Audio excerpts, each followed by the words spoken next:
It's Wednesday, it's 11:15 and we're live in Westminster.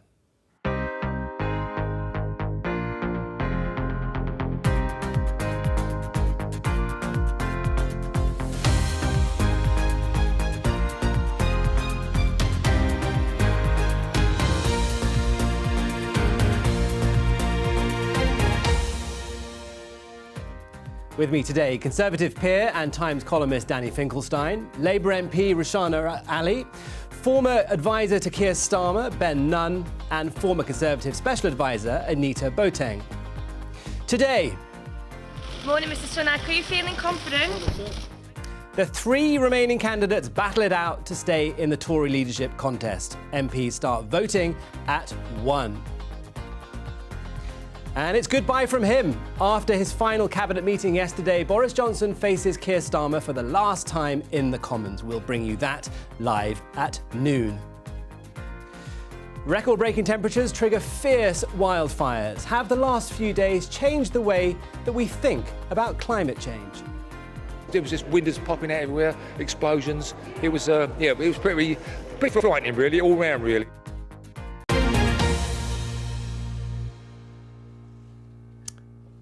Well, let's start with the heat from yesterday and the images of a blazing Essex village that are emblazoned across all of the front pages this morning. The Sun has hellfire as Britain hits record 40 degrees centigrade. Heat brings UK to a standstill. The Mirror, 40 degrees centigrade, Britain's burning. The Daily Telegraph, Britain ignites as temperatures break 40 barrier for the first time. And in The Guardian, a wake-up call. UK hits highest ever temperature. I mean, these sorts of figures were forecast by meteorologists as something that would happen in the future, but it seems that the future is already here. Danny, do you think this is going to be a wake-up call for people? It'll be part of it, because obviously the problem is long-term and strategic, and I'm sure there'll be people who said, look, this was caused by this factor or that factor short-term. The long-term trend's completely obvious. The important thing is it should lead people to think strategically, not just in terms of what we might do for tomorrow or next week, but to think about what this might mean for 10 years' time, and of the very large changes in the way that we organise ourselves in order to deal with that, which are not just to do with one or two people putting the bins out differently. It's to do with the way that we organise industry and health services and other environmental facilities. Rushana, the questions that this heat poses are huge, aren't they, as Danny says, about how we change our behaviour in a short amount of time if we're going to avoid the sort of catastrophe that people are warning about. Yes, this has brought it home. But the reality is we've had a lost decade of government inaction.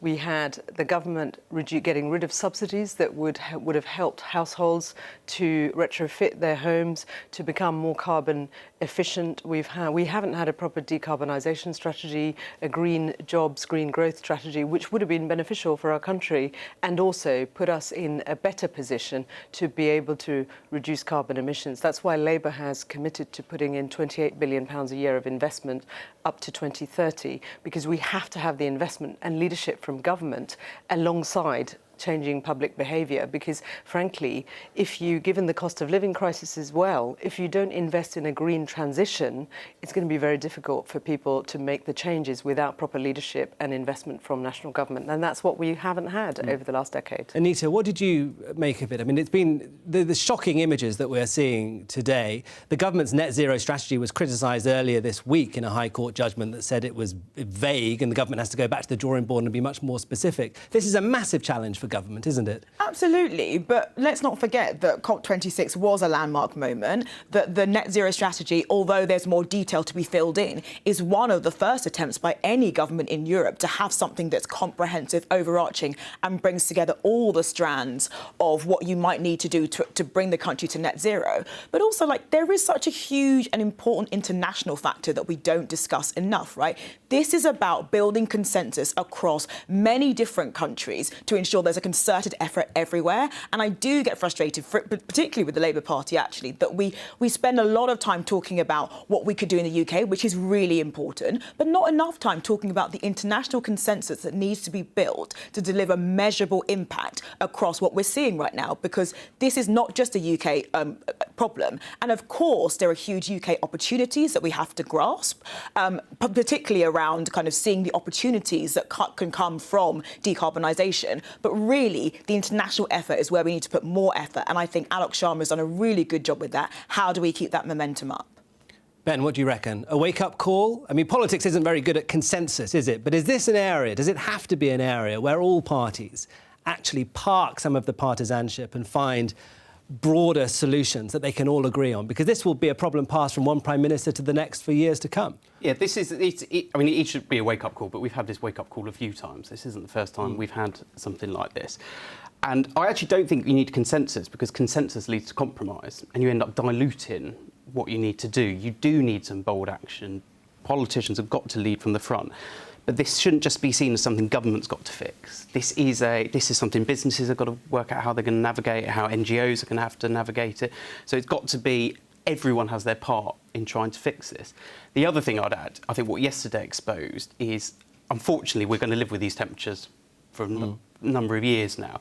And the UK's infrastructure is just not geared up to handle it. Our trains just can't handle it. Our infrastructure is not built for it. So as well as tackling climate change, we're going to have to change the way we build our infrastructure so we can be more resilient to these temperatures, because we are going to be living with them for a generation. Danny, it's been striking how little, I think, climate change has featured in the Tory leadership contest over the last few days.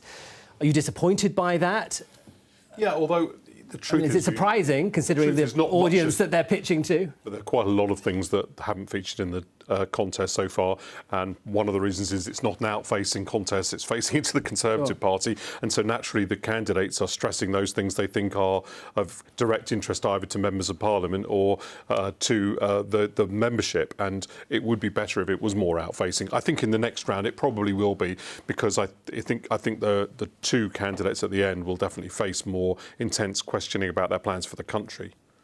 Well, we will see, because we are entering, of course, the final stage of the parliamentary phase of this leadership contest, with the vote later on today as the final two are selected. But let's just remind ourselves of where we stand at the moment. This is the result from the fourth ballot of Conservative MPs that was held yesterday. Rishi Sunak maintaining his lead. He got 118 votes from Tory MPs, up 3 on the previous round. Penny Mordaunt, she's still in there at second place on 92. She gained 10. But snapping at her heels clearly is Liz Truss, the Foreign Secretary, on 86, up 15 from the previous round, and Kemi Badenoch was eliminated. So her 59 votes are up for grabs.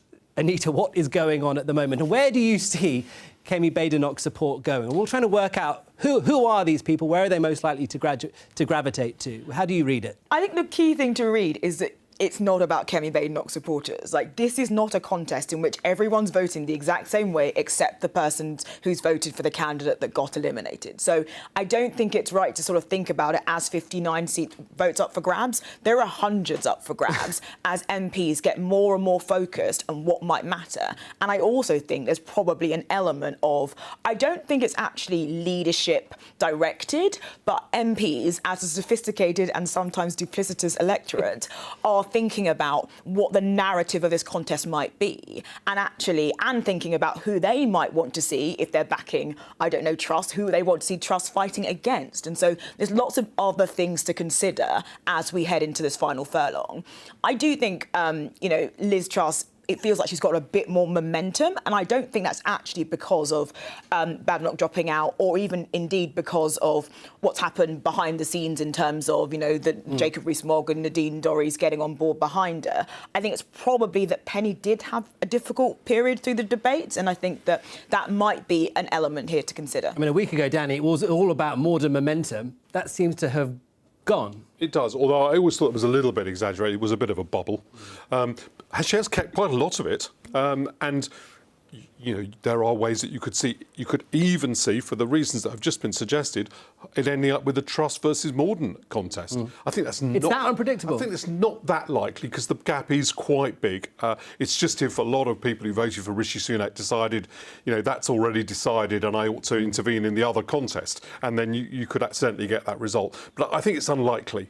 I think the most likely thing is that Liz Truss. 6 isn't, when it was 12 and I looked at Tom Tugendhat going out, I did think, well, that's quite a lot for her to make up, Liz Truss. But I think 6, there's a good chance she'll make that up, considering the composition of Kemi Badenoch's vote and also just considering the issues of momentum and the debates. Mind you, if Penny Mordaunt didn't have a great time in the debate, Liz Truss has had a worse time. Certainly in the first debate. Well, this morning, Penny Mordaunt has said this contest is about continuity versus change. And then she sent this tweet out at about 9:20 this morning. It's retweeting a piece in the Daily Telegraph. Tory MPs, vote for Rishi Sunak or Liz Truss today and you'll murder the party you love. That tweet was then deleted. Anita, helpful to Penny Mordaunt's chances? I'm quite surprised by that. Surprised by the language? I'm going to give the benefit of the doubt and assume it was an accidental. These things can. It's her account. She shared it. If you share a newspaper, it puts the headline in the tweet, and it's a bit amateur night not to have noticed that and deleted it. It's the sort of thing that any of us might do, but she's running a leadership campaign. So I think everyone's sort of done that. Think, I'm not sure I want that. I've even had headlines on pieces where people have said that to me, but. The truth is that she probably didn't mean to put it there, but it was a bit of an error. Rishanara, how do you see this at the moment? I think it's pretty disgraceful, really. The country, we've just had an earlier discussion about our country burning. We've got a cost of living crisis. We've got the economy tanking, inflation at a record high, taxes at a record high. And what have we got? The Conservatives busy infighting, actually attacking each other, and frankly, the country needs leadership. It is a leadership contest. But what we need is a sensible, credible government. We haven't had one for a long time. So the people of this country really need leadership, and we're not seeing that right now. Sorry, first of all, sorry for interrupting. Yesterday there was a report, the Ford report. We are going to get on to that. I know. But why don't we stick to the points I'm making? Why don't we not stick to it? We will come to it. Because it's relevant. Because it's relevant. I was asked Daniel, Rishanara's point about infighting in the party. I understand I was asked about the Conservative Party. I was answering that question. Totally. There is a cost of living crisis. Answer, people are struggling to get by. What we've had is Partygate. What we've had is, frankly, corruption. We've had waste of public money. Respond if you I don't even disagree with the points you're making, but there is an additional point.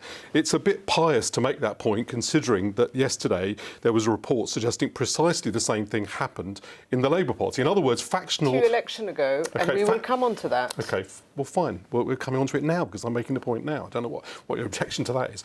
Because it's relevant to the point you made. The truth is that political parties have faction fights. My view is that it's a good thing if we have a very open, quite contentious leadership contest, right, in which lots of these points are aired, precisely because you're completely correct that there are lots of issues that the Conservative Party should be turning to. I don't have any disagreement with you that what's happened over the last year in the Conservative Party has been catastrophic, and the Conservative Party has been responsible for it. I don't disagree with that, but I do disagree with the idea that we don't now want a fairly open, fairly, no-holds-barred political argument among who the people who are going to be leaders of the party. And you correctly had that in the Labour Party, so you shouldn't withhold it from the Tories. I'm not suggesting that. What I am saying is that the Tories are in government and they are focused on their own internal battles, taking lumps out of each other. And of course, they're very welcome to carry on doing that. But the reality is our constituents are struggling. We've had over 40 resignations in a week. We had the spectre of government ministers not being available. The political line to take points. This is the second time you've interrupted me. Okay. I haven't interrupted you. I was being asked a question and I was trying to answer it. People expect leadership. We haven't had that, and we need to get a move on and focus on governing, and that's not what's happened. Something that Tory MPs are certainly focusing on right now, today, is what the polls are telling them is the view of Conservative Party members as they try and figure out who they want in the runoff. The ballot paper's going out very soon, I think right at the beginning of August. This is the latest YouGov poll of Tory members, which suggests that Rishi Sunak would be beaten in a runoff by both, or by either Penny Mordaunt or Liz Truss. Anita, how will that be playing into the views that Tory MPs are wrestling with today? Well, I think it's really interesting that it does feel as though the mood music or the theme of all the data that we have so far, which is not great in terms of like the numbers that we can poll, because it is a fairly small constituents that we're trying to understand, shows that Sunak is behind. But I do think that part of this contest is often, as Danny says, like the Conservative Party does like a good battle of ideas. And I wonder if actually that Sunak camp will be hoping that they can win the argument around the practicalities of his economic programme. And, I'm at Portland, we did some really interesting focus groups on people on the free candidates. And it's coming through that actually a lot of the public tend to think, well, we've had a really difficult time with COVID. There are lots of things I'm concerned about. Tax cuts isn't top of my list. And so I wonder if he thinks that he can make up some ground and make that argument and win it in the country. I guess that's the only thing you can do. I would also say that they have, Liz and Penny have lower profiles with members as well as with the public. So it means there's more room for optimism, but more further to fall if things go awry. So I think it will be a long very summer of exposure for them. Contest by which, and it will be very hard to track where the membership's going. Ben, you know Sir Keir Starmer well, obviously. Which of these three do you think he would like to win? Who does he fear most? He keeps getting asked this question, and I know this is a core question. I don't think it really matters, and I genuinely don't think it really matters now. But it's obviously something the party will have a view on and will be thinking about and talking about. They'll be going through those names. Yeah. If I was in the party now, or my advice to the party now is that ultimately it has no influence. It can't decide. It's a moving target. So there's no point trying to either predict or anticipate. It's got a plan on every eventuality. I think it's got to imagine what a Rishi premiership looks like, what a Penny premiership looks like, and what a Liz premiership looks like. So it needs to be planned on all those bases. But I think the challenge for the Conservative Party is that the fundamentals for whoever gets in are quite challenging. The economic forecasts are dire. They are, and with a recession dipping in later in the year. You've got a party that is divided, not least because it's trashing its own record. I totally agree with Danny. It's inevitable you're going to get some kind of infighting, but it is trashing its record in government. And by the time of the next general election, it would have been in power for 14 years. And tired, divided parties that have presided over economic decline don't tend to win elections. So whoever takes over, it is going to be incredibly challenging. But I would say it's not, the path for Labour winning is not set in stone by any means. And the worst thing the party could do now is be complacent. It has got to keep its eye on 2024. And Sir Keir Starmer is a familiar figure now to voters, and there will be a fresh opponent and a new Prime Minister. And that's going to be a challenge. Yes, it is. It is going to be a challenge. And I mean, I think over the summer, Labour will face a challenge over the summer because its relevance will dip back. Ultimately, it's more interested in seeing who's going to be next Prime Minister.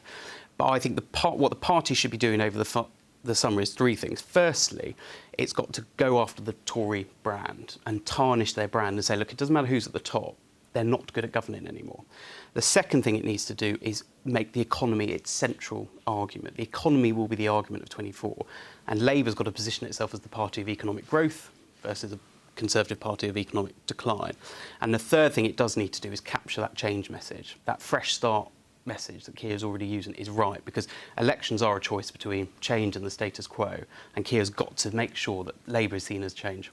Anita? But Ben, I think, come on, Keir Starmer would definitely prefer to be fighting Boris Johnson. Even though Boris Johnson has this immutable electoral magic, predictably, Keir Starmer is set as I'm the competent, stable one. Boris Johnson is the kind of charismatic one.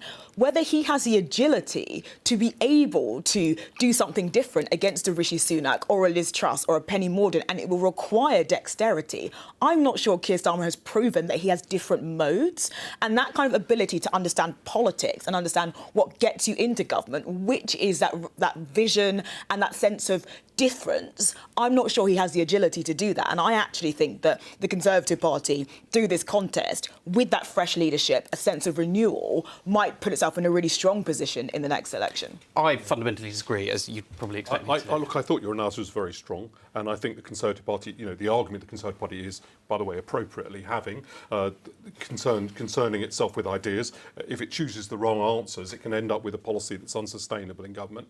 While I completely agree that Labour Party shouldn't have a view necessarily because it can't influence the outcome, it's obvious from the opinion polls that they'd prefer Liz Truss to win the competition, unless she's able to do something which, as yet, she's not been able to, although, we'll see, which is to get herself across to the public. At the moment, it would seem that was... And I also happen to think that a policy of the Conservative Party deciding it wants to cut taxes while still continuing to spend a lot of money will mean they lose the big argument on... and they're correctly, again, having an argument about that. They'll lose the big argument about borrowing and about fiscal prudence, which has always helped them to defeat Labour. So I think you can't do anything about it, but you do have can I just soldier in the fight. Danny, in today's Times, you've said that it's time to cut party members out of the Tory leadership contest. Look, it was only one thing that I do think that.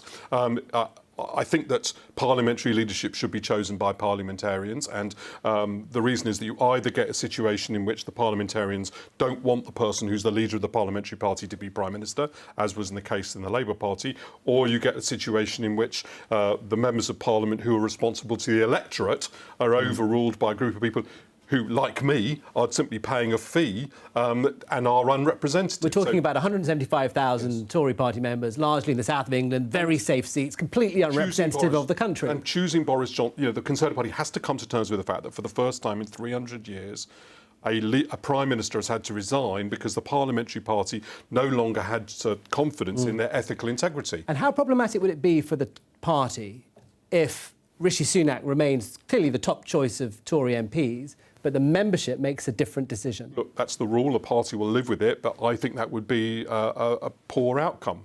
And I think that there is wisdom in Parliament, in whom it wants as its parliamentary leadership. They're closer to it, but also they are responsible to voters. Whereas I, who have a vote in this leadership competition, am only responsible to myself. And I don't think that's a good system. You can effectively pay a fee and end up having, as people did in the Labour Party, they chose a leader who then the public were completely didn't want. In the Conservative Party's case, we chose a leader who had massive, brilliant political skills, but ultimately, for the first time in 300 years, had to resign because the parliamentary party decided they didn't trust his honesty. That is, you can't just have a leadership election and not mention that. I mean, this is not an exclusive problem to the Conservative Party, is it? Nope. I mean, as you know full well. I mean, are you tempted to? Do you think there's an argument for changing Labour's rules so that the person who leads the party absolutely has the backing of Labour MPs, unlike the Jeremy Corbyn years? I think the last thing the Labour Party should do is decide to open up the rule book and say, let's have a summer talking about rules. I think that's done. I get Danny's argument totally, and the comparisons with what the Jeremy Corbyn leadership are clear. I'm not sure you can get away with tinkering the rules once the contest has started. I just think you'll get a backlash. The one, just separate to this, but building on what we were talking about earlier, the one thing I think the Conservative Party are the most successful political party in the Western world for a reason. They have an extraordinary ability to refresh themselves, renew themselves, and dock themselves against whatever the political environment is of the day. And so whatever the new leader does, if they are able to do that, renew, restore, particularly on the back of what happened under Johnson, which has been deeply, deeply damaging, then there is a hope for them still to win the next election. Let's try and figure out what's going on behind the scenes. We've touched on this at the moment. Right now, in sweaty Commons corridors, as the campaigns try and shore up their supports with hours to go. Let's look at the Daily Mail. This says, Truss allies warn no dirty backroom deals. I see David Davis, who's backing Penny Mordaunt, has said this morning it's the dirtiest campaign he's ever seen. Danny, you've seen some dirty campaigns in your time. How does this compare? I don't fundamentally agree. I mean, look, the Mail has, to an extraordinary degree, just sort of throwing itself to anything that can persuade people to vote for Liz Truss over Penny Mordaunt. Do you understand that? where the Daily Mail's coming from? You know, I basically think what they're doing is setting up Liz Truss as tomorrow's traitor, right? So Liz Truss, who supported Remain and has always been, has been an ally of George Osborne, is basically most of her political career been in the centre of the Conservative Party. They've now anointed her to the leader of the right, so they can later complain that she's sold out this sort of vision of whatever real Brexit is, which is different from Brexit apparently. And that's what's going on there, and it's interesting. I mean, that they're an amazing. They understand their readers, and they're an amazing newspaper for that. But I'm not one of their readers in that way. I read it for professional reasons, but it's not aimed at me, and it doesn't hit me. So I don't agree that it's been particularly a dirty campaign. People are just making incredibly strong arguments about the issues they care about. Sometimes I think those are kind of byway issues. So I think that the argument they've had with Penny Mordaunt about trans issues has belonged to that category. Some of them, like the row about tax, big central questions. And this is electing a Prime Minister we're talking about here. So, of course, we should test their ideas. And you touched on earlier the reputation for skullduggery and duplicity that I think Tory MPs revel in. What do you think the Sunak campaign will be thinking today? I mean, Mark Harper, former Chief Whip, who's on their team, has strongly denied there's going to be any shenanigans going on here, lending votes to try and get a candidate that they'd rather see in the runoff through Liz Truss. How do you think they'll be approaching this? Well, yeah, I've got to say, I'm a bit cynical. I think when I talked about duplicity, I didn't mean coordinated. I much mean that the MPs are reading the tea leaves and thinking about what messages they want to send with their vote. But, I mean, I remember I fought a leadership campaign in 2016 when, the Michael Gove Boris Johnson event happened, which was extraordinary and has not been replicated by any means this time round. And I think the debates were, fulsome, but I didn't think they were particularly sort of nasty. And I don't think that we've seen that creeping in. But to the point about how the Sunak camp will be thinking, I don't think that they will be. They're not in a position where they have 160 votes and where they can make those kinds and take those kinds of risks around how do we position the preferred candidate. And so I'm a bit sceptical, and actually I think there's a lot of talk about the sort of dark arts of the whips in this kind of context, which is this much at stake, where you can't quite read what every single MP is going to do. I think it's a very risky thing to do. Let me just bring in another headline that caught my eye this morning. This is Janan Ganesh writing in the Financial Times, who says Western democracies have a talent problem. I mean, one of these three will be Prime Minister. His argument is that it's a fairly poor lineup that we've seen. Rishanara, do you think he's got a point that this is a problem that lots of parties have, or there is a problem across Western democracies, that maybe the very best and brightest people aren't attracted by politics at the moment? I think the political discourse has become much more hostile, and it does put people off. That's no disrespect to people who are currently in politics, but I think certainly in recent years in our country and elsewhere, the very hostile environment in which people have to operate, I'm sure, has a bearing in people's choices. So we do need to think about how to open up, how to ensure that we've got people from different industries getting into politics from diverse backgrounds, so that we've got politics that political life is. It's an honourable profession, but there's been a great deal of dishonour lately. And again, the recent rows, the recent scandals have brought politics generally into disrepute in our country, and we've got to restore Danny, what trust. do you think about Janan's argument? Do you think there's a personnel problem, or is this an old... There's a strong survivor bias thing, because we only remember all the brilliant people, and lots of the people who weren't very brilliant we've all forgotten because they were forgettable. And we therefore think that in the past there were loads of brilliant people. There are loads of brilliant people. It would be so pompous of me to sit here saying all these other people who do a really hard job, they're all rubbish. And certainly Rishi Sunak, whom I know quite well, is an incredibly, exceptionally intelligent person. And without being arch, and I've mentioned Liz Truss making a speech during the European referendum on Brexit for Remain, it was, without being arch, people should go and watch that. It was brilliant. She was very compelling in her arguments, and so that is not a stupid person by any means. And so Penny Morden worked with me, and I thought she was very competent professionally. If you'd asked me, so I don't agree with that argument. Actually, I think it suffers from survivor bias. Rishnara, you talked about the rancour in British politics. Well, let's look at this headline in The Guardian. Anti-Semitism issue used as factional weapon in Labour, report finds. This is a report that came out yesterday, authored by the QC Martin Ford, into what happened within the Labour Party between 2015 and 2019, particularly in how it handled anti-Semitism. This is a lot of work that's been going on by Martin Ford over the last couple of years. We're joined now by Martin Abrahams from the left-wing grassroots organisation Momentum. Good morning, Martin. Thanks for joining us. Good morning. You've absorbed this report now. What did you make of it, and how damaging are the findings for Labour? Well, what this report shows is so much more than just factionalism. You know, what Martin Ford QC has found is that a right-wing faction at the very top of Labour HQ, rather than respect the democratic mandate, the two democratic mandates that Jeremy Corbyn got in 2015 and 2016 on a platform of anti-austerity, of public ownership of our services and utilities, rather than accept that, they set about trying to burn down the House. And some of the findings in this report are absolutely scandalous.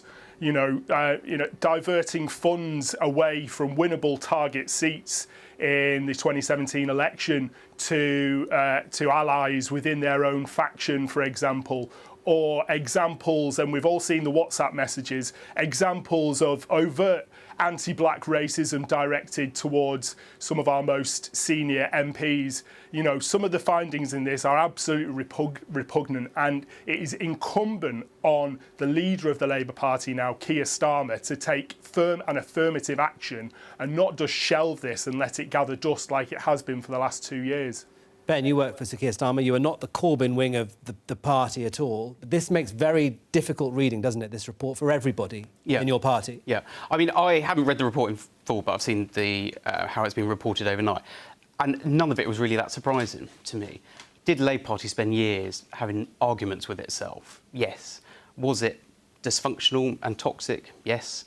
And do toxic, dysfunctional, divided parties lose elections? Yes. So I don't think there's anything too surprising in the report. It doesn't make for nice reading. I find, on a personal level, the anti-Semitism stuff deeply, deeply troubling. But I think the core now is that you've got to accept, look at the report, look at the recommendations. The NEC's got to take them forward, and we've got to move on. But yeah, it isn't nice reading, but it shouldn't have come as a huge amount of surprise. Martin, the report in the foreword says the evidence clearly demonstrates that a vociferous faction in the party sees any issue regarding anti-Semitism as exaggerated by the right to embarrass the left. Well, I think it's clear as day, and as a Jewish Labour Party member myself, I'm sick and tired of my background and my faith being used as a factional battering ram. What this report also shows is that within the Labour Party, there is essentially a hierarchy of racism where Islamophobia and anti-black racism seems to be being downplayed against other types of racism. And let's be clear, racism exists in the Labour Party, but all racism needs to be treated exactly the same and treated with the utmost seriousness. And this report from Martin Ford QC shows that it simply wasn't. And I don't really accept what Ben just said, because we can't just move on. When Jeremy Corbyn won those two democratic mandates to lead the party, the very least that he could expect is for people within his own party to get behind him, respect democracy, respect that democratic mandate, and work towards ridding this country of the despicable Tory government that we can see we are suffering under right now. People are really, really struggling in this country. And 5 years on from that election in 2017, things could have been a whole lot different if Jeremy Corbyn had the support of some of the most senior people people within his own party and got behind him, stood on his platform, stood on his agenda, and we could have ridded this country of this despicable Tory government. Rushanara, it talked about all the processes being simply not fit for purpose, whether dealing with anti-Semitism, racism, sexual harassment, misogyny, and that there's still a lot of work still to do for your party. Absolutely. The point is that this is a report about the previous administration. And whatever lessons need to be learnt will be learnt. And I know that as soon as Keir Starmer became leader of the Labour Party, he took on a series of actions to tackle the outstanding issues within the party with the General Secretary. This report says there's still more work to do. And there's much more work to do, absolutely. And we have to make sure that whatever those outstanding lessons are that need to be learnt, to make sure every member and every staff in our party and everyone in the movement is treated with respect and equally is done so, absolutely. Danny, you were very keen to talk about this earlier. Come in. Look, Keir Starmer was part of the regime that was being criticised by the report, so he didn't run the party. Well, he was in the shadow cabinet, he was a senior member of the shadow cabinet, of course he did. You know, I'm sure he takes his part of responsibility. By the way, as I argued that all Tories ought to for what's happened since then. So I'm not applying one rule to him that I don't apply to other people. But clearly it's something that he has to take very seriously. I'm sure he will. My answer to the point about Jeremy Corbyn saying, you know, he would have been able to get rid of this despicable Conservative government if it wasn't for the right of the party, is that's completely delusional, right? The reason the right was in the party were fighting you was two reasons. One is because it was completely obvious that there was a large strand of anti-Semitism on the left in the party that was appropriately being fought. And I feel that Martin Ford in his report doesn't sufficiently acknowledge that. I understand he wasn't asked to, and I'm not blaming him for that. He was asked to give a review of the facts, but nevertheless, it was appropriate to use anti-Semitism as part of the argument to the left because it arose out of their political doctrine and it needs to be tackled. And secondly, because it was obvious he was going to take the party to massive electoral defeat. So the factional resistance to him by party officials was completely appropriate. I think this does suggest that it existed, but I'm glad that it did because you know, he has obviously his experience as Jews, and not all Jews feel exactly the same. I think the mainstream of the community felt very vulnerable to Jeremy Corbyn's ideology, and I think that most of them will read it and think it's good that there was a faction in the Labour Party which now appears to have gained the upper hand, which Thangan's correctly suggested, which was resisting that. So I was pleased to read it. Can I just add that also the equality, we have to take account of the fact that Equality and Human Rights Commission found the Labour Party wanting on anti-Semitism, and there's a programme of action that Keir Starmer, under his leadership, has taken because there is a necessary need for particular focus on that issue, but that doesn't mean that there should be or is a hierarchy of equalities. And of course, as a Muslim, as someone of colour, I'm absolutely determined, along with all my colleagues, to make sure that every member and every individual that's in our movement is properly supported and treated with respect. And we will continue to do that piece of work. Martin, quickly to you in response to what Danny was saying. Well, I'd just like to say it's not delusional. You know, united parties win elections, and when you've got some of the most senior members of Labour headquarters, you know, working against you, essentially conspiring on these, you know, these WhatsApp groups, and like I said, we've all seen the messages. So for Danny to say that's delusional, it's not. A united party wins elections. These people should have respected the democratic mandate, and things could have been very, very different. In terms of what Rushanara's just said, you know, there is a hierarchy of racism, I'm afraid to say. We read the response from the Labour Muslim Network to this report. You know, there is serious issues that Labour need to get a grip of. And, you know, Keir Starmer, before he was elected as leader, he stood on a platform of uniting our party, and he simply has not done that. And there's still so much work to do. What he did instead was essentially throw a hand grenade into the party. He removed the whip from Jeremy Corbyn. He then reneged on his promise to move from top-down selections of MPs. And factionalism still exists. This hierarchy of racism, can you just explain to me what you mean by that? Are you suggesting that you think that anti-Semitism got too much attention paid to it? what I mean by Take us through the hierarchy, though. Who comes at the top and who comes at the bottom? Because if there's a hierarchy, if you know there's a hierarchy, presumably you know what the order is. So take us through what you meant by that. Well, Danny, listen, I'm listening to people that are clearly having lived experiences within the Labour Party. You should probably read the response from the Labour Muslim network that feel they have been serially let down by the Labour Party over many years. All racism should be treated equally and should be treated with the utmost seriousness. So who has not been treated? So you're suggesting that Jews are being given preferential treatment by Keir Starmer's anti-racism drive? Is that what you're suggesting?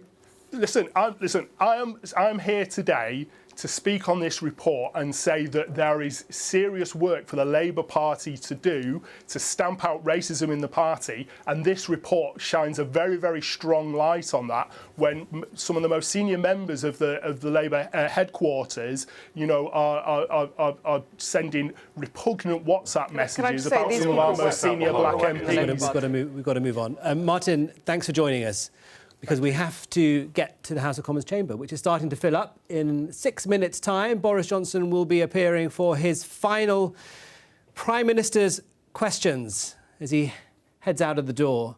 Quite a moment, Danny. Yeah, quite a big moment. And look, quite a big historical moment, as I said, the first time this has happened in 300 years that a Prime Minister's had to resign for that moment. I just think the Conservative Party does need to face up to how that happened. And, I do understand a lot of Boris Johnson's other capabilities. And also he did win the election.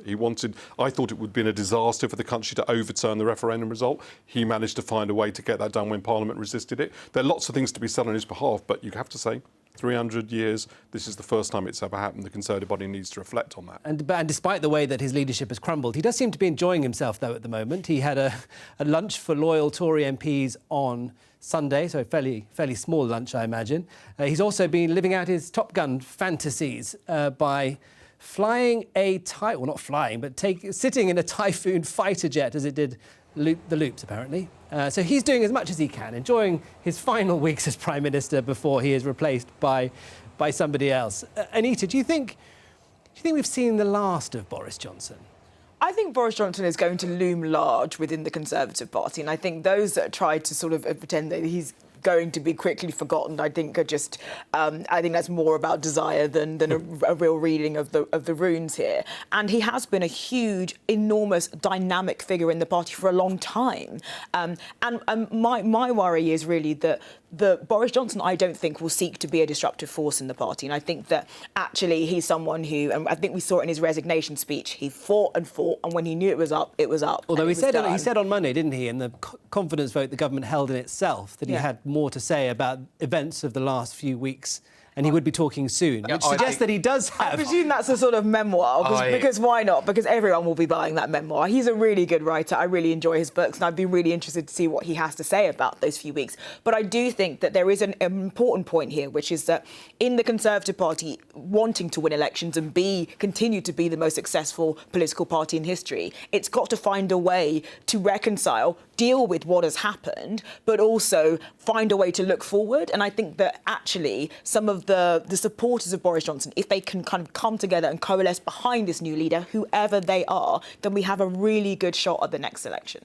I think if all Boris Johnson does is write his memoirs, then that's very fortunate for the next Conservative leader. He's going to be a massive thorn in the side, I think, of the next Tory leader. He's not going to go quietly. He doesn't think his political career is over. He will do speeches, he'll make comments, he'll write columns. He's going to carry on because he is a massive figure in our politics. And I just don't think he's done yet. And I think that is a problem for the next leader. Do you think he'll stay in the Commons, Danny? Do you think he'll be a sort of less sulky version of Ted Heath? I don't know. Saying that he's been betrayed. I don't know whether the Commons... look, I think he's entitled to have a voice. Actually, he was quite an imaginative voice in many ways, in both the good and bad senses of that. I really liked him for a long period of time. I really went to work for him at one point. The truth is, the one thing that was not a good idea was for him to become Prime Minister. Right? There were lots of good ideas. That's really my only difference with him, is I don't think his skill sets was... Mine wouldn't be suited to it for other reasons, right? But, my concentration span, for example. But his weren't for a whole host of reasons, which meant that it wasn't a good idea. But he'll undoubtedly be... He might even be quite good at the role of being a former Prime Minister, quite sort of entertaining and creative. But what he wasn't good at was, the correct constraints of very high public office. and you know, that's the bit I think Keir Starmer will be quite good at.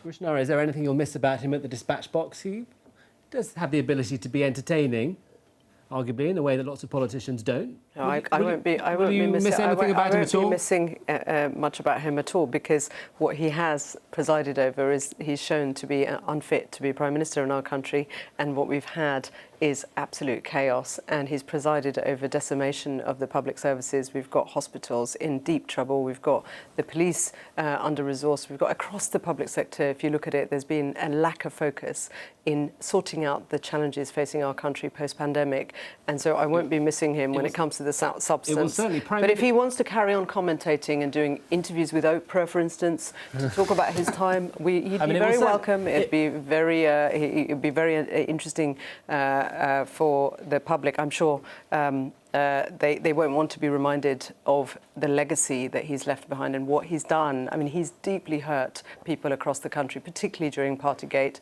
My constituents have written time and again, as have other MPs, received letters about loss during the pandemic and the callous disregard for the way that Partygate, and what he did during that time, how that impacted on people's lives. People won't forget that. And when they see him on television trying to be funny, trying to be entertaining, actually, that is not going to be a good look. Considering how the candidates seeking to replace him, sorry to interrupt, are distancing themselves so clearly from him, I wonder if he'll get the sort of applause as he leaves the chamber at the end of today's session of the sort that David Cameron had, Theresa May had, Tony Blair, of course, he was the first one to be clapped out.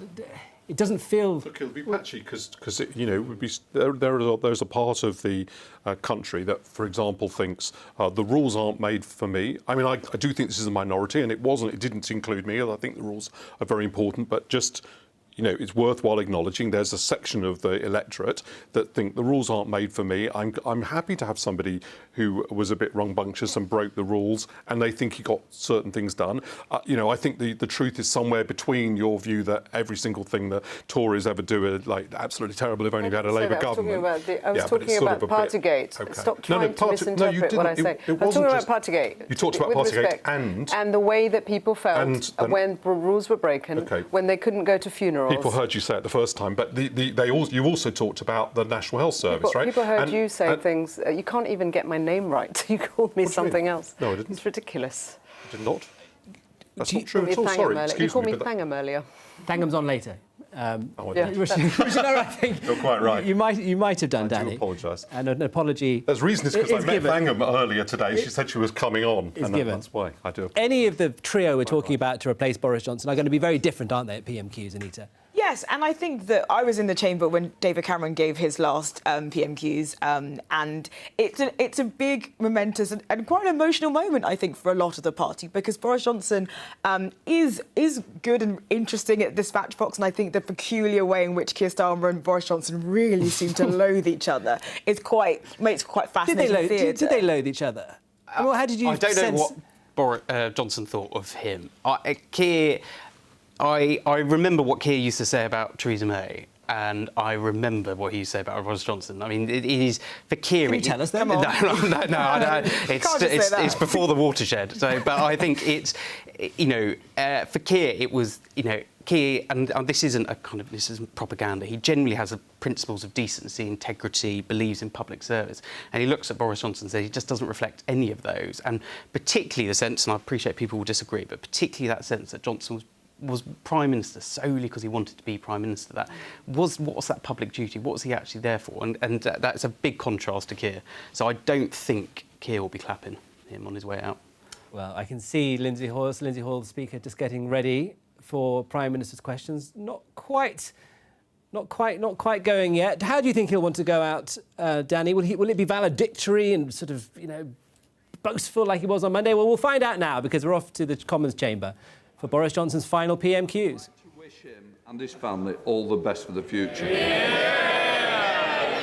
Can I say, we've been through many dark times within this House, and none more so than through the pandemic, and always will be remembered for what this House did and the way that you conducted those duties during those dark times, Prime Minister. I understand that members will have differing views about the Prime Minister's performance and legacy, and those views will be sincerely and passionately held, but I remind members that our constituents and others around the world watch these proceedings. Let us conduct them in a respectful manner, focusing on issues and policies rather than personalities. I take this opportunity to remind members of the words of Erskine May. Good temper and moderation are the characteristics of the parliamentary debate. I expect to see that reflected today in the proceedings. I now call Kim Leadbeater. Question number 1, Mr. Speaker. Prime Minister. Thank you, Mr. Speaker. Today marks the 40th anniversary of the bombings in Hyde Park and Regent Park, and tomorrow sees the 50th anniversary of Bloody Friday. Such terror by the Provisional IRA was barbaric and shameful, bringing untold grief to countless families, and our thoughts are with all those who lost loved ones during the Troubles. We as a government remain determined to help build a better shared future for all the people of Northern Ireland. Mr. Speaker, I've spoken to the chair of the National Fire Council last night and this morning about the heroic work of firefighters in recent days. I know the whole House will want to thank them and all our frontline services who've been working hard to keep us safe. My right honourable friend, the Chancellor of the Duchy of Lancaster, will be making an oral statement later. Mr. Speaker, I know colleagues will wish to join me in wishing England's Lionesses well in their quarter-final match against Spain in Brighton this evening. And I know that the House will want to congratulate Jake Whiteman, who produced a stunning run to take gold in the 1,500 metres at the World Championships in Oregon. Mr. Speaker, as you rightly say, last week I told the House that this was possibly, that last week was possibly my last PMQs. This week, Mr. Speaker, probably, certainly will be my last PMQs from this dispatch box, or any other dispatch box. Mr. Speaker, this morning I had meetings with ministerial colleagues and others, and in addition to my duties in this House, I will have further such meetings later today. Thank you, Mr. Speaker.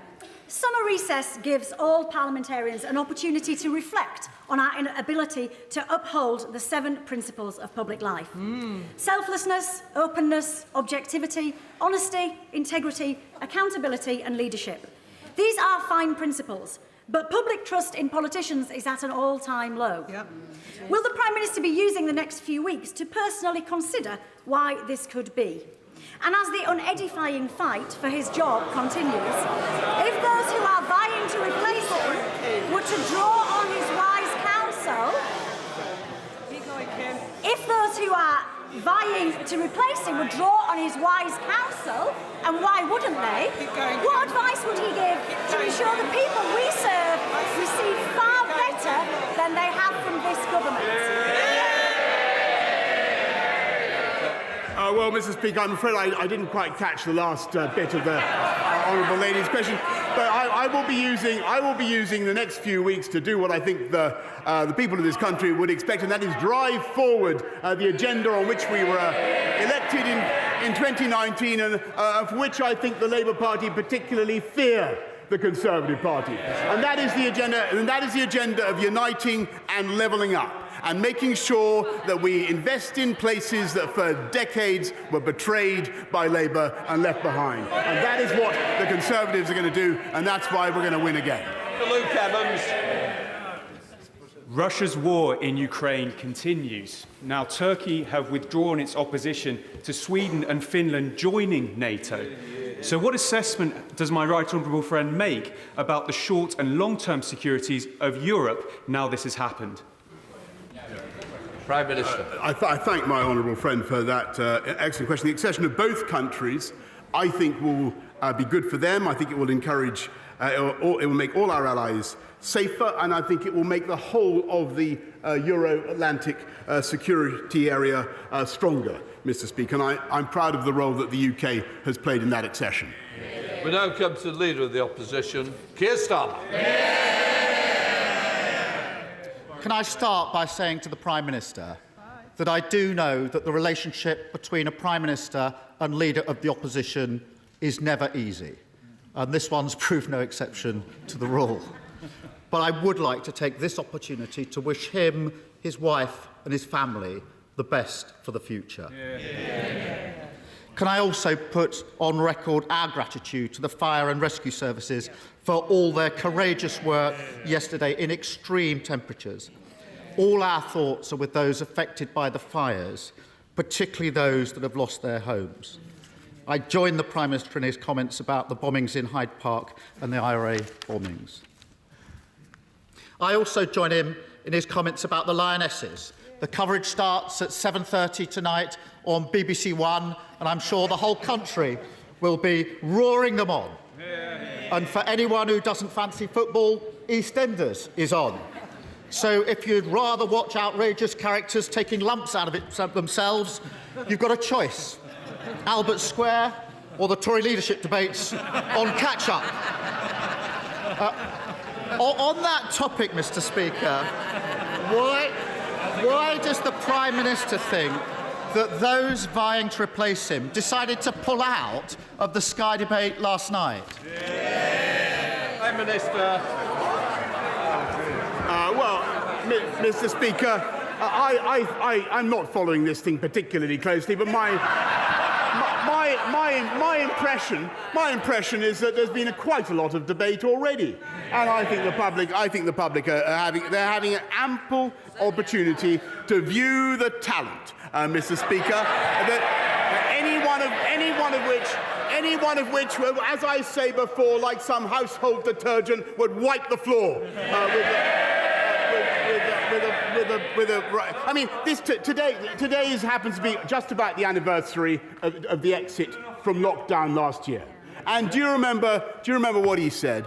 He said, yeah, I'm going to remind him, he said it was reckless. It was because we were able to take that decision, Mr. Speaker, supported by every single one of those Conservative candidates, opposed by him, that we had the fastest economic growth in the G7. We're now able to help families up and down the country. If we'd listened to him, it wouldn't have been possible, Mr. Speaker. And I don't think they'll be listening to him either.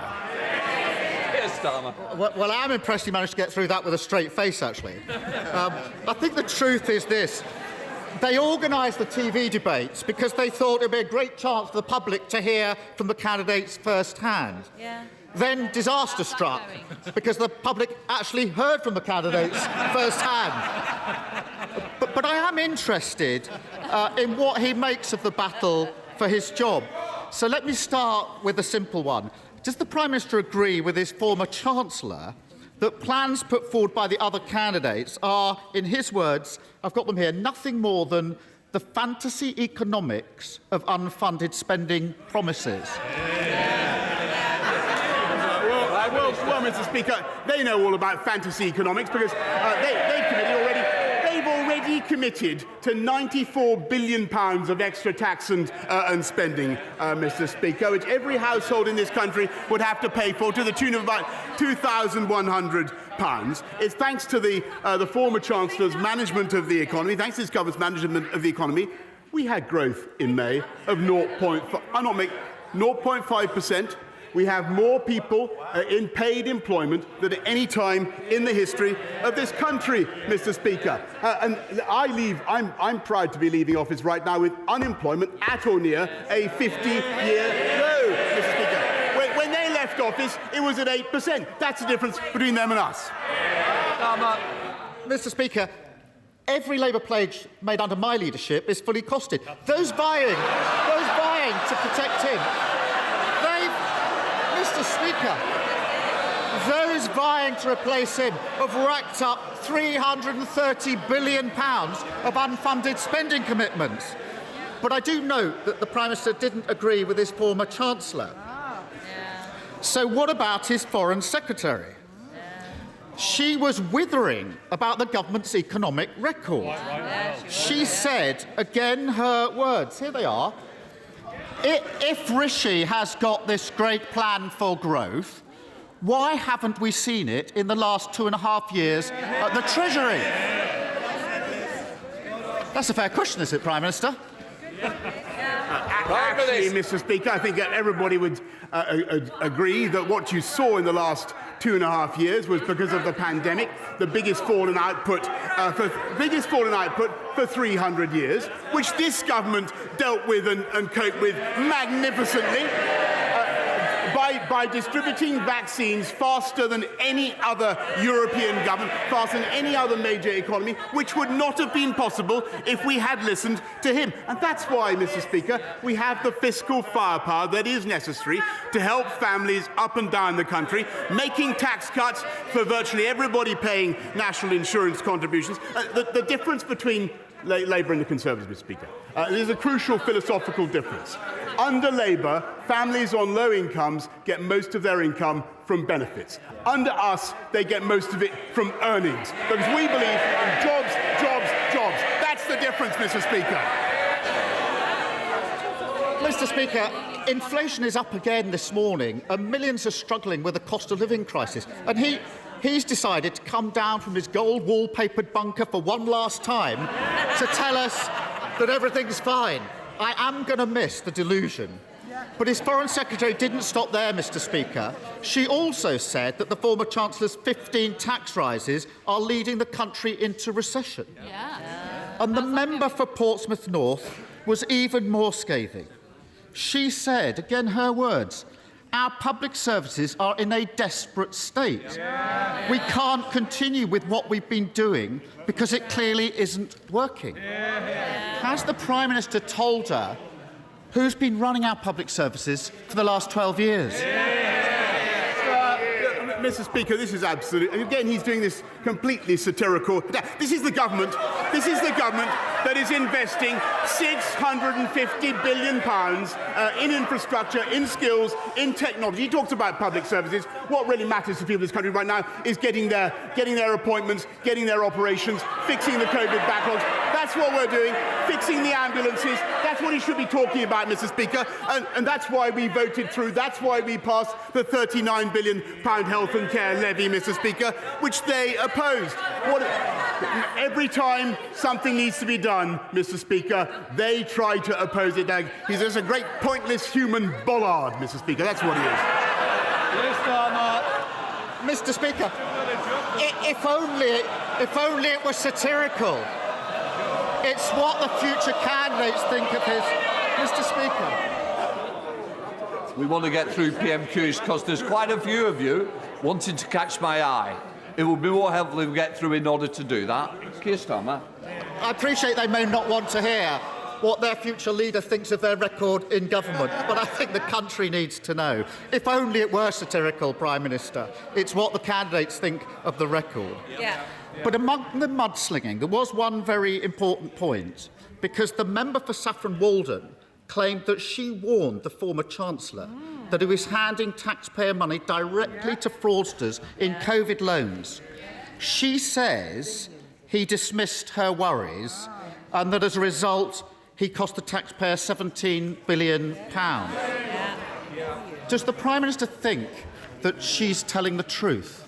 Prime Minister. Okay, well, this is one of the last blasts from Captain Hindsight, Mr. Speaker, because at least to me, because they were the party. I remember they were the party who were so desperate for us to be hiring their friends with PPE. They wanted a football agent to supply and a theatrical costumier to supply PPE. Do you remember, Mr. Speaker? We had to get that stuff at record speed. We produced £408 billion worth of support for families and for businesses up and down the country, Mr. Speaker. And the only reason we were able to do it at such speed is because we managed the economy in a sensible and moderate way. And Labour, every time they've left office, it's with unemployment higher, they're economically illiterate, Mr. Speaker, and they would wreck the economy. I think the message coming out of this leadership contest is pretty clear. They got us into this mess, and they've no idea how to get us out of it. The Foreign Secretary says we can't go on with our current economic policy. The member for Portsmouth North bemoaned the fact that what we've been doing has not been good enough. And the member for Saffron Walden probably puts it best when she simply asked, why should the public trust us? We haven't exactly covered ourselves in glory. Their words, their future leaders' words. They've trashed every part of their record in government, from dental care and ambulance response times to the highest taxes in 70 years. What message does it send when the candidates to be Prime Minister can't find a single decent thing to say about him, about each other, or their record in government? Mr. Speaker, what does it say? What does it say about him that no one can name a single policy of after 3 years of the Labour opposition, apart from putting up taxes? He's one of those pointless plastic bollards you find around a deserted roadworks on a motorway, Mr. Speaker. We got Brexit done. He voted against it 48 times. We got this country fast out of COVID in spite of everything he would have kept, and when he would have kept us in lockdown. We're fixing social care, Mr. Speaker, when they have no plan and no ideas of their own. And we're now bringing forward measures in the face of strikes to outlaw wildcat strikes, Mr. Speaker. I can tell you to outlaw wildcat strikes. I can tell you why he does that funny wooden flapping gesture. I'll tell you why he does that funny wooden flapping gesture. Because, Mr. Speaker, he's got the union barons pulling his strings from beneath him. That's the truth. £100 million, Mr. Speaker. We've restored our democracy and our independence. We've got this country through COVID, and I'm proud to say that whether it comes to tackling climate change or sticking up for Ukraine, we have led the world on the international stage. And I want to thank my friends and colleagues on these benches for everything that they have done.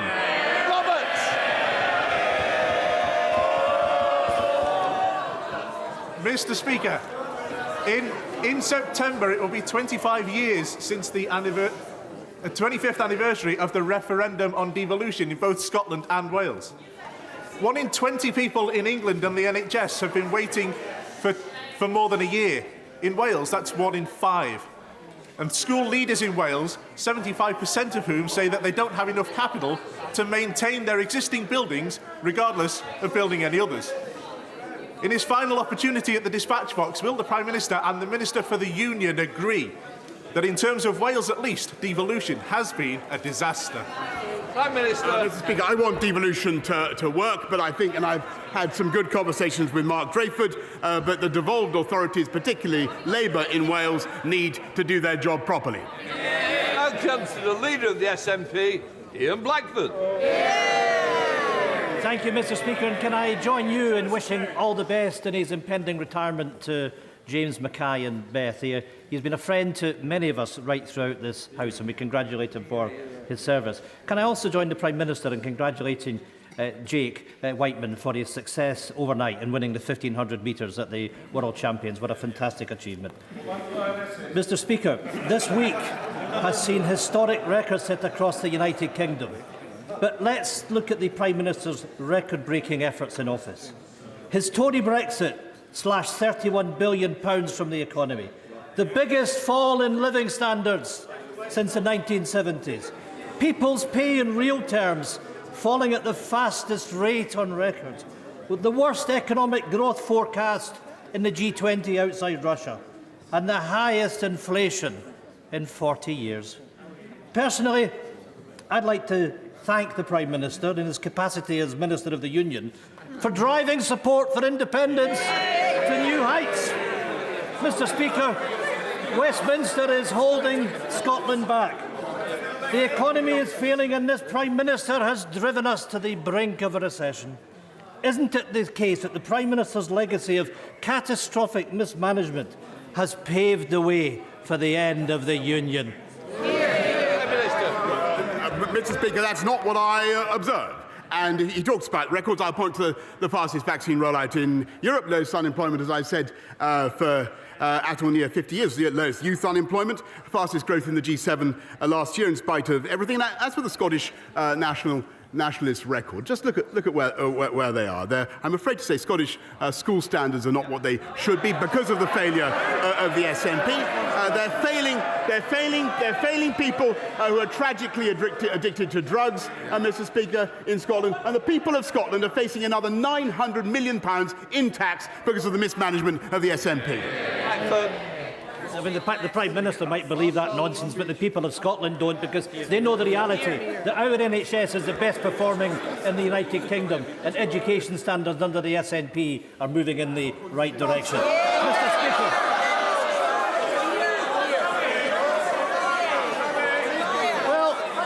Well, Mr. Speaker, that's a good look to the people of Scotland, the disdain that the Tories show for our country. Mr. Speaker, I hope that the Prime Minister has time to reflect on his conduct in office with all his new spare time, and I genuinely hope that he finds some peace of mind. The fact is, though, that as well as a record breaker, the Prime Minister is a rule breaker, illegally shutting down Parliament, partying through the pandemic, handing out PPE contracts to cronies, unilaterally changing the ministerial code. And let us not forget, Mr. Speaker, the Prime Minister is still under investigation because he can't be trusted to tell the truth. Shameful, disgraceful, and a complete waste of Scotland's time. This is how the people of Scotland will remember this Prime Minister. Isn't it the case that the Prime Minister and his government should have had its last day a long time ago? Quite simply, Downing Street is no place for a lawbreaker.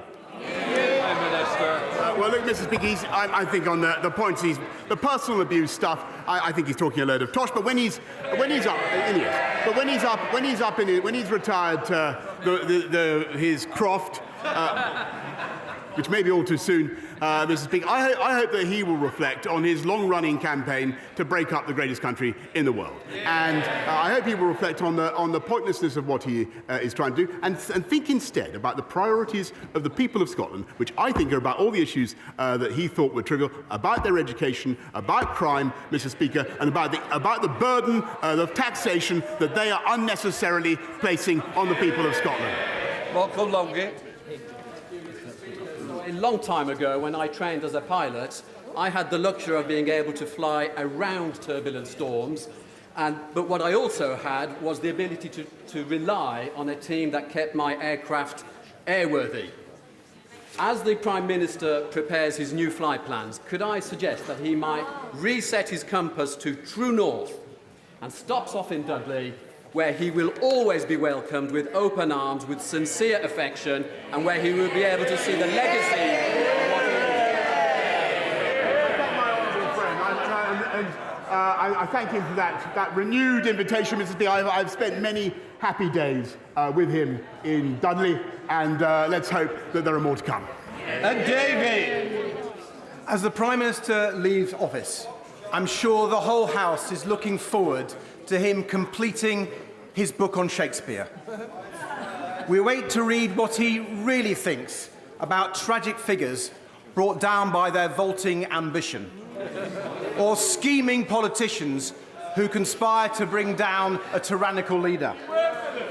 The candidates, Mr. Speaker, now plotting to take his place, all profess that they will bring a fresh start, a clean break from his government. But does the Prime Minister not agree with me that a fresh start and a clean break would require a new mandate from the British people? And before they strut and fret their hour upon the stage, there should be a general election. Mr. Speaker, I think that Polonius, that's who he is. What you need, more matter with less art, Mr. Speaker. The only thing you need to know, if there were to be a general election, of course, the Liberal Democrats would rightly get thrashed, because that would be. That is the moment when the public actually look with horror at what Liberal Democrat policies really are, and all these rural voters would discover the massive green taxes that they would like to apply, and the only risk is that there could be some kind of crackpot coalition between those guys and the Lib Dems and the Scottish Nationalists to put that into effect. That is what we must prevent. Thank you, Mr. Speaker. My constituents feel very let down by the Mayor of London. He is consulting on cutting 18% of London's buses. The Met is in special measures. He's looking to sell Notting Hill Police Station to the highest bidder, and he is looking to push through a completely unwanted overdevelopment of South Kensington Tube Station.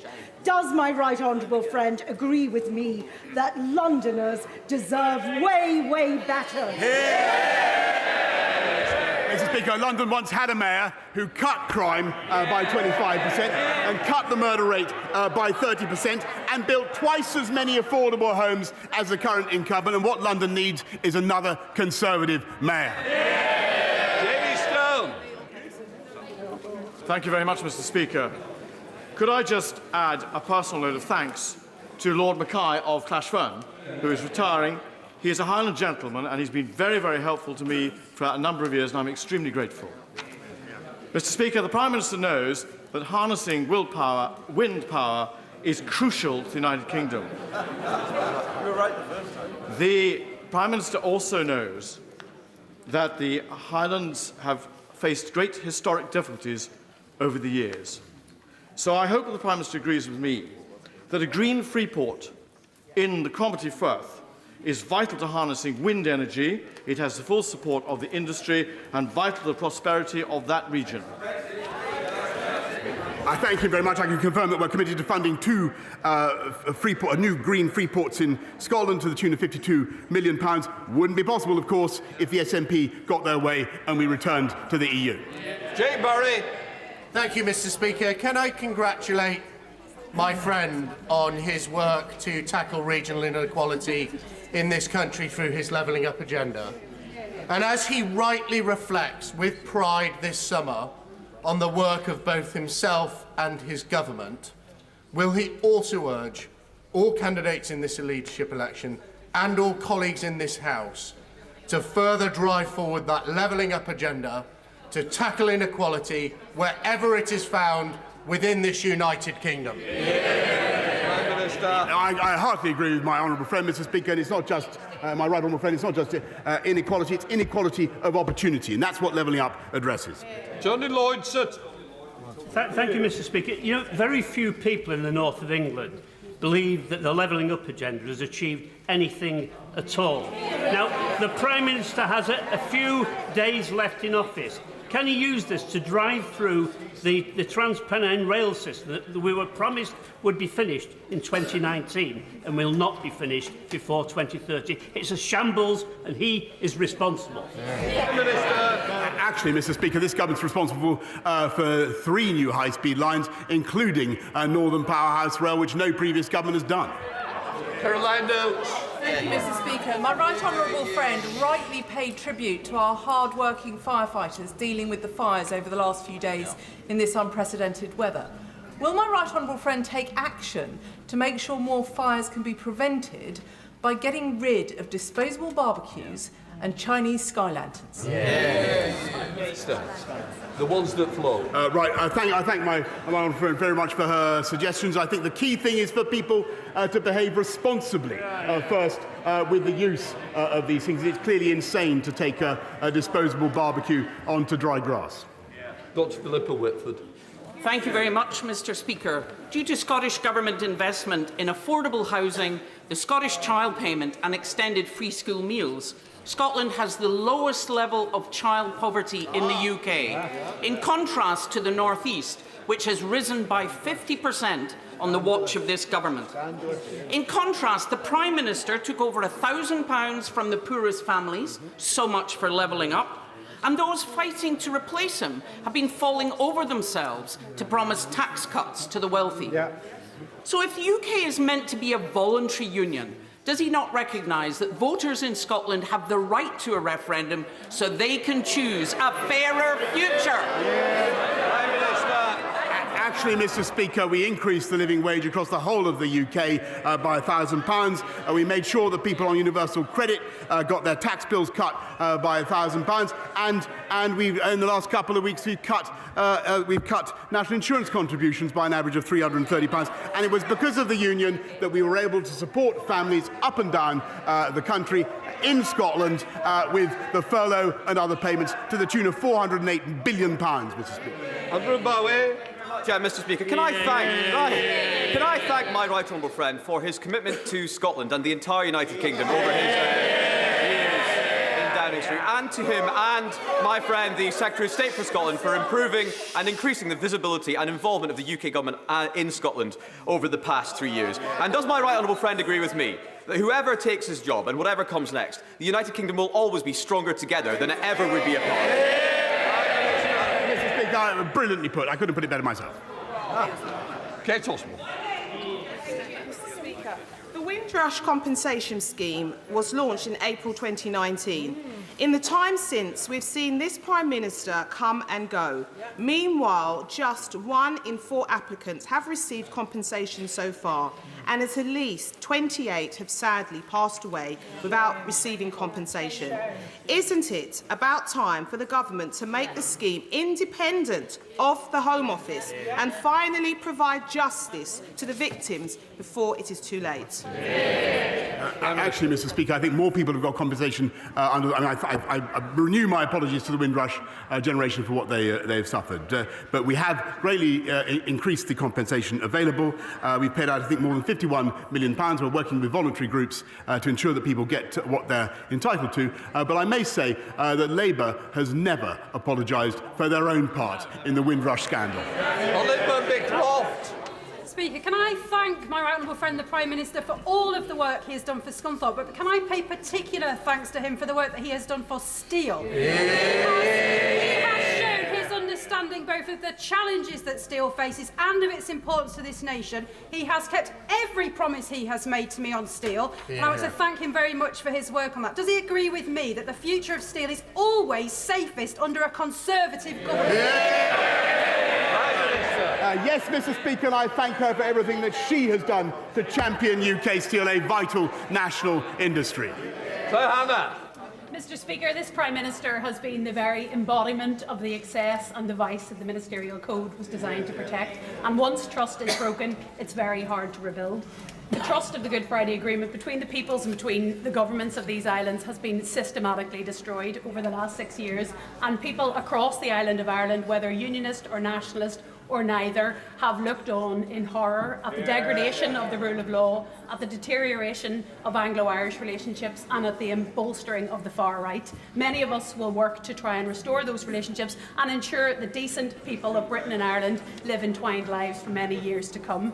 Can I ask the Prime Minister if he is capable of any self-reflection? Does he have any regrets of his legacy of damaging our fragile, shared society and all the people of Northern Ireland? Well, Mr. Speaker, I completely disagree with that. The whole objective of the Northern Ireland Protocol Bill that we've passed is to support the Belfast Good Friday arrangements, to support the balance of those and symmetry of those arrangements. I was very pleased that it passed it got its advance into the House of Lords with no amendments, Mr. Speaker. Crispin Blunt. Mr. Speaker, in recalling the situation the Prime Minister inherited in July 2019 of a Parliament with a majority determined to frustrate the result of the 2016 referendum, led by a Speaker who was just slightly partial, and the seemingly impossible situation we found, does my right honourable friend understand that he has the gratitude of my constituents that can identify the wood from the trees and myself for his leadership over the last few years? Mr. Speaker, I'm very grateful to my right honourable friend, and there's a fair amount of wood on the opposite bench, and I think that's why we will prevail in the next general election. Thank you, Mr. Speaker. Since 2014, the Tory party have had more Prime Ministers than we've had referendums. May I remind the PM of the Smith Commission report? It states it is agreed by all parties that nothing in this report prevents Scotland becoming an independent country. Therefore, does the Prime Minister believe in a democracy And will he respect the people of Scotland's right to self-determination? Mr. Speaker, I think that the people of Scotland do not, frankly, want to be talking about constitutional issues when another referendum, when the issues before the country are the cost of living, the educational issues that we discussed, drugs, crime, Mr. Speaker. I think they're far more pressing. Francois. Thank you, Mr. Speaker. The Prime Minister spoke earlier about the atrocities carried out by the IRA. For decades, many men and women had the courage to put on the Queen's uniform and uphold law and order in Northern Ireland on Operation Banner. One of the Prime Minister's undoubted achievements is he brought in the Northern Ireland Legacy Bill so that those people who serve their country can finally sleep safely in their beds. Thank you for that, Prime Minister, if I may be so presumptuous, on their behalf. You kept your word to them.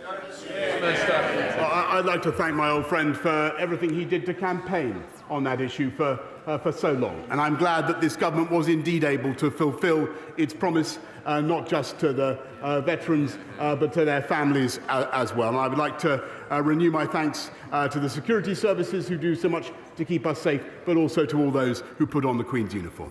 Lonnie Cullen. Thank you very much, Mr. Speaker. Prime Minister, the OECD forecast the UK economy with zero growth in GDP for 2023. That would be the worst performance in the G7.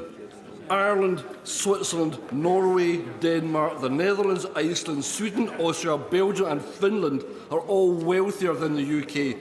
Why should Scotland not be afforded the same opportunity to seek prosperity through being a sovereign, independent nation, standing as an equal amongst other equal nations? Mr. Speaker, the UK was the fastest in the G7 last year. We'll return to the top of the table soon because we came out of COVID fastest, and 0.5% growth in May, Mr. Speaker. And the people of Scotland, don't forget, the people of Scotland, like the people of the whole of the UK, are supported by the massive fiscal firepower of the UK Treasury, and that is a great advantage. Sharon McCorley. Mr. Speaker, and can I place on record my thanks particularly to the firefighters of Cornwall, who were also extremely busy and courageous yesterday. Can I thank this Prime Minister for his support and enthusiasm for Cornwall and for the people of Cornwall over the last few years, not least for the hosting of the G7 last year. And can I also thank him for the investment of the Shared Prosperity Fund, an investment of £132 million, which for an national average of £17 a head, Cornwall sees £233 a head. And does my right honourable friend agree that his enthusiasm for levelling up every part of the United Kingdom needs to carry on in the future? Yes, she's a fantastic champion. My friend is a fantastic champion for Cornwall, and we will continue with our programme to support the Greater South West, whether it's through the A303 or broadband. Mr. Speaker, Cornwall has a bright future with her as a representative. Justin Oswald. Thank you, Mr. Speaker. While the Prime Minister has been on the Randan at Chequers, people in Scotland are suffering because of this Tory cost of living crisis, and we're paying a high price for his disastrous hard Brexit imposed against the wishes of Scottish voters. It's time to end this democracy denial, Prime Minister. Scotland can't afford to stay shackled to this crumbling union and Tory governments that we don't vote for. Does the Prime Minister not accept that Scotland is a democracy? He has no right to overrule the votes of people in Scotland, and we will have the referendum that we voted for. Mr. Speaker, this is the country that secured furlough, that delivered the vaccine across the whole of the UK, while the SNP gets on with overtaxing to the tune of £900 million. Mr. Speaker, that's what they're overtaxing in Scotland, and we had a referendum, Mr. Speaker, in 2014. Martin Vickers. Thank you, Mr. Speaker. I know that my right honourable friend is aware of how important the seafood processing industry is to the Grimsby-Cleethorpes area. However, there is one cloud on the horizon, and that is the recently imposed 35% tariff on white fish, which is causing industry leaders considerable concern. And though they recognise that it's important to maintain sanctions against Russia, this is causing, as I say, great concern. Would my right honourable friend arrange meetings with me and my honourable friend from Grimsby with the appropriate ministers so we can discuss measures how to mitigate the impact on the industry? Minister. I'll make sure he gets a meeting as soon as possible with the relevant minister, but I think it is very important that we encourage our great fish and chips shops in Grimsby, Cleethorpes and elsewhere to make sure they're not just using Russian fish and chips. John Littleson. Thank you, Mr. Speaker. As the Prime Minister limps off into the history books, his name up there in the pantheon of greats alongside the Duke of Portland and Spencer Perceval, can he update us on his defenestration honours list? How many of his cronies will he ennoble? Can we expect him to surpass Harold Wilson with a lavender list of dodgy donors, obsequious courtiers and pinchers by nature? Very poor. Mr. Speaker, I'm sure that everybody who has served this government loyally and well deserves recognition of some kind. But as for the honours list, I'm afraid he'll have to contain his excitement. Can I just say, we wanted good temper and better moderate language. And I don't think we got it then. Right, well, I know we didn't. Anna Firth. Speaker, I'd like to thank the Prime Minister for his support for the new city of Southend. Our brilliant hospital turns 90 next Tuesday, but our heroic NHS staff are hampered by the size of the A&E department. Conservative-led capital funding of £8.4 million to expand the A&E department was promised 5 years ago, but has not quite arrived. Will my right honourable friend encourage the new Health Secretary to give us the best birthday present ever? And in the words of Cuba Gooding Jr., show me the money. Order. I think the Prime Minister's got the message. Also, I'd like to hear your question as well. She's absolutely brilliant champion for Essex and for her hospital. I know the case is under review by the department, but never forget it's only possible because of the money that this government is investing. Go round, Davis. Mr. Speaker, the Prime Minister will be remembered as a man of his word. Pile 'em high, 200,000 dead, the highest in Europe. F business. This is the truth. They don't like it, do they? Let's listen to the truth. 400,000 fewer people in jobs than before the pandemic, if you include the self-employed, which the Prime Minister doesn't. So will he now keep faith to the 3.7 million people who've taken out student loans since this Conservative government was in power, who now face rising inflation in terms of rent, in terms of heating, in terms of eating, who now must pay Listen to that rabble. Listen to them. Sit down a minute. When I stand, it's easy if you sit down. It helps all of the chairs. I want to get to the end of the question. I know he's going right to the end now. Go round, Davis. The 3.7 million people who face 7% interest rates from September, as well as the inflation on heating and rent, when mortgages are 2%. Will he help those people in need, or will he help the city people who are making his friends making all this money out of the cost of living crisis?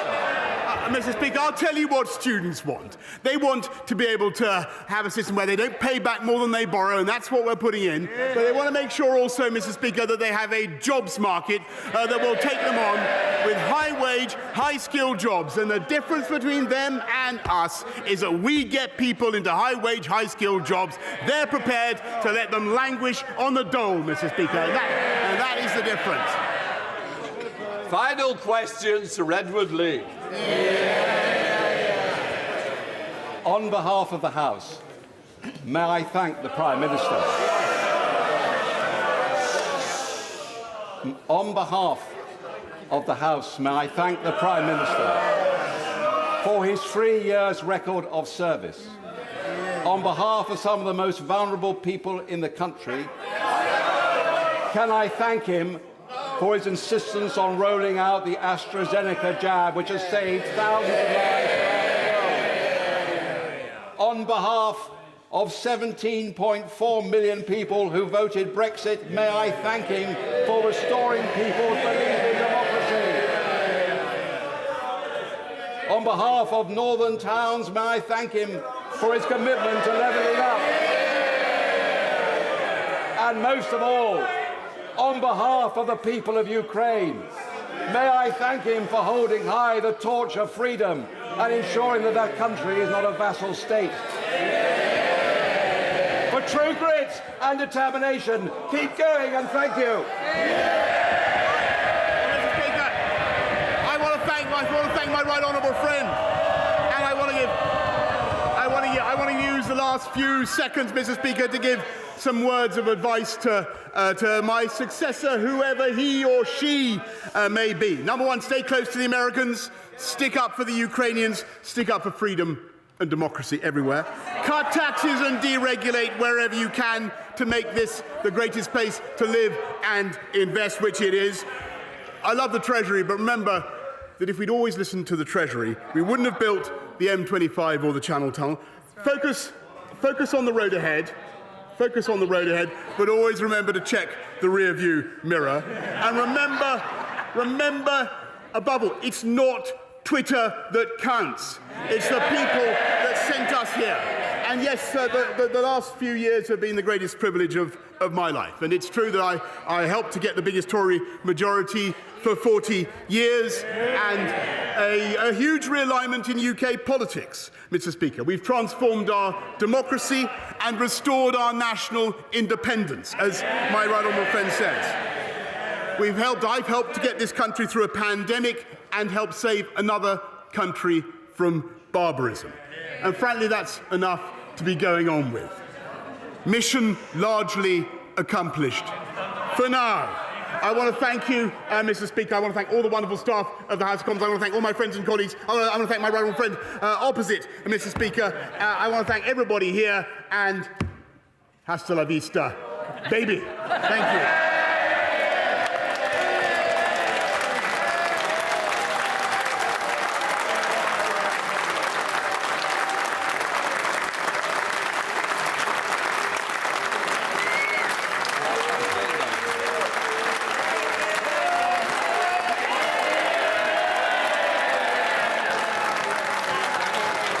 And that is it. Boris Johnson leaves the chamber, having made his last scheduled appearance at the dispatch box as Prime Minister after just 3 years in the job. Tory MPs jumped to their feet eventually to offer him a standing ovation. Labour MPs sat firmly in their seats. This was not cross-party applause that waved the Prime Minister off, as we've seen with previous Prime Ministers like Tony Blair and David Cameron and Theresa May. Boris Johnson leaves in very different circumstances, and the curtain falls on his premiership.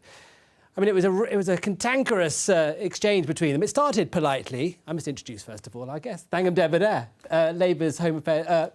Shadow Home Leader of the House, and Mims Davis, Conservative MP backing Penny Mordaunt, also joined by Nick Watt, Newsnight's political editor. I mean, it started quite politely with Sir Keir Starmer saying that he wished Boris Johnson and his family well, and then it moved on to argy-bargy about the government's record. And, of course, Sir Keir Starmer had been gifted a big wodge of quotes from Sunday's TV debate between the leadership hopefuls, in which several of them rubbished the government's own record. Boris Johnson responded by saying there was ample talent in this leadership contest and called Sir Keir Starmer a great big pointless human bollard. Nick, I don't think they're not going to miss each other very much, are they? No, I mean, you'd assume at an event like this, the final Prime Minister's questions, that there might be a bit of warmth between the Prime Minister and the Leader of the Opposition. Absolutely not. Keir Starmer sort of tried to say something nice, but it didn't last very long. And then it's interesting at the end, would there be applause? There was applause, but it was only on the Conservative side. So it wasn't like when Tony Blair went in 2007, his side stood up, and then David Cameron was watching. He turned round to his side, the Conservative side, then in opposition, and said, up you get, time to applause. That didn't happen this time. Why didn't it happen? Well, because Boris Johnson is a hugely contested figure. You could see when Edward Lee, on his side, a big supporter, was going through on behalf of so many people. I thank the Prime Minister. On the Labour side, they were not impressed. They were opposing that. And I think the really big thing is today we're looking at Boris Johnson's last scheduled appearance as Prime Minister. But he and Keir Starmer are looking to the future. So when Boris Johnson went through his record of what he's achieved, what he's essentially saying to the Conservative Party is, I want you to realise that you have made a terrible mistake. And it'll be a bit like Charles de Gaulle in France. There was the call, he was at Colombie, les deux églises, there was the call, come back and save the nation. He will be hoping there will be a call at some point to come back and save the nation. Keir Starmer is very much focused on the future and questioning Boris Johnson to talk about the divisions within the current contenders for the Conservative leadership. He wanted to highlight those divisions, personal and policy divisions, and also an inability to stand over and defend 12 years of Conservative government. It was really interesting at the end when Boris Johnson said, mission largely accomplished for now. Mims Davis, do you think, as Nick said, he hasn't gone for good? Well, I think the Prime Minister is a huge part of our party, and he spoke about his mayoral successes as well, which is, you know, sat very squarely against the failures that we see with the current incumbent. So I think he's got a lot to be proud about. As the former Employment Minister, I'm incredibly proud of what we've been doing to support people in the labour market. In fact, since I was born, since Procol Harum was #1, actually, we haven't had a more buoyant labour market. We've actually seen some real positives and in fact 2 million more women going into work than since 2010. You resigned, didn't you, from the government before he announced he was going because you were appalled at what they'd done to standards, I think, in particular. I was one of many frustrated people, and I tried from the inside to make some changes, particularly about how we spoke to young people and to women. But there is no doubt that the Prime Minister, and I do agree with him, I think he can hold his head high on many of the interventions he's made, particularly around Brexit. We can remember the Hotel California situation. I was in this studio many times over that, around Brexit, where, you know, Sir Keir Starmer was continually on the front bench, asking for a second referendum, asking to overturn democracy. And people won't forget that. And absolutely, Boris can hold his head up high in terms of unpicking that. And other work, such as the leadership in the Ukraine, the vaccine rollout, the work around the G7, absolutely, he's got many, as he says, the big calls right. But I'm afraid there was fraying around the edges that I'm afraid we couldn't quite glue together. But this is an opportunity for renewal, and I will work under any of the candidates that come forward. My pick is Penny, and I'd love to see her on the ballot that goes to our members. We'll come on to that in a moment. Thanga, at one point, Sir Keir Starmer said that every Labour policy had been costed. Has it? Yes. Scrapping the Nix rise? Every Labour policy has been costed, and that's because we know that it's taxpayers' money that we're spending, and that nobody votes for a government when they can't trust them with their own money. And that matters, especially after 12 years of Tory low growth. If the growth rate, which was 2% on average throughout the last Labour government, if that had been maintained over the last 12 Tory years, people would be £11,000 a year better off, and what's more, the public finances would be better off. We'd have more money to spend, but unfortunately, we have had successive Tory leaders presiding over low growth, low productivity, and I have to say, high taxation, which is bizarre. But also, Mims, you and many others of your colleagues, you resigned in the last 10 days, 2 weeks, because you knew what was going on was wrong, and that has debased politics. And unfortunately, when the tone is set from the top and it's someone who just doesn't seem to want to care about the rules, that really matters. And it matters because we are at a time of cost of living crisis, a climate crisis, goodness me, the consequences of which we saw yesterday.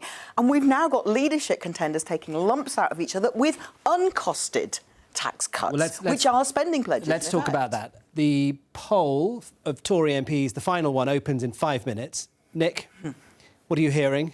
So the battle for second place Is Liz Truss going to leapfrog Penny Mordaunt into that second place is the question everybody is asking this morning. Well, this whole battle is much closer than the last two previous contests have been at the Westminster stage, where Boris Johnson and Theresa May were way ahead. Rishi Sunak has been in first place, but not by an overwhelming margin.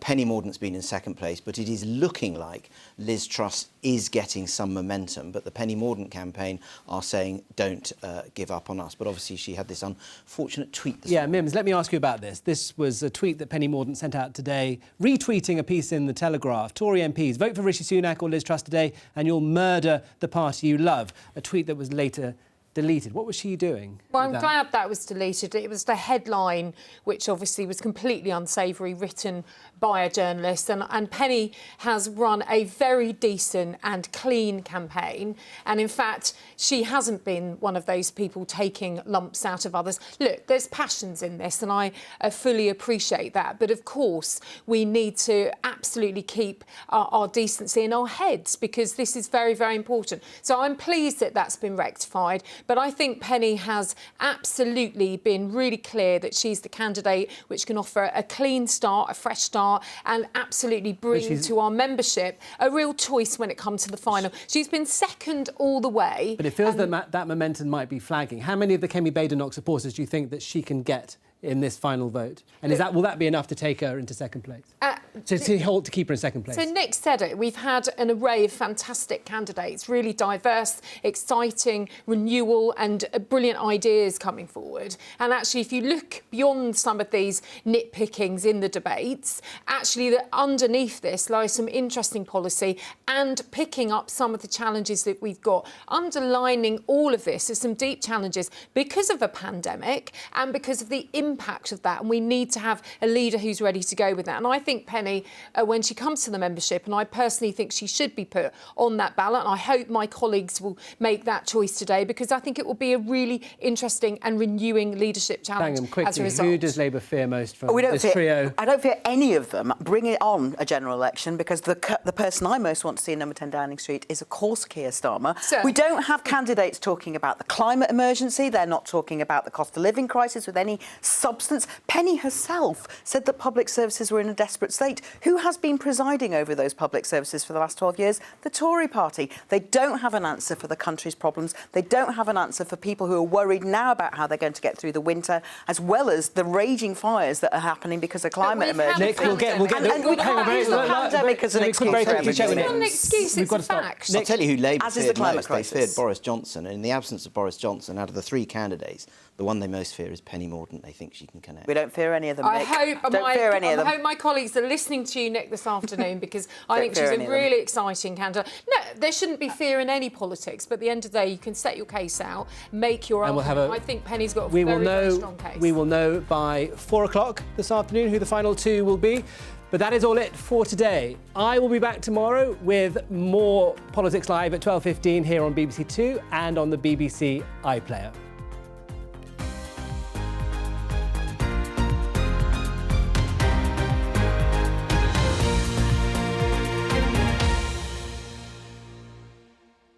Let's see what's on the menu today. Great food. Oh, I love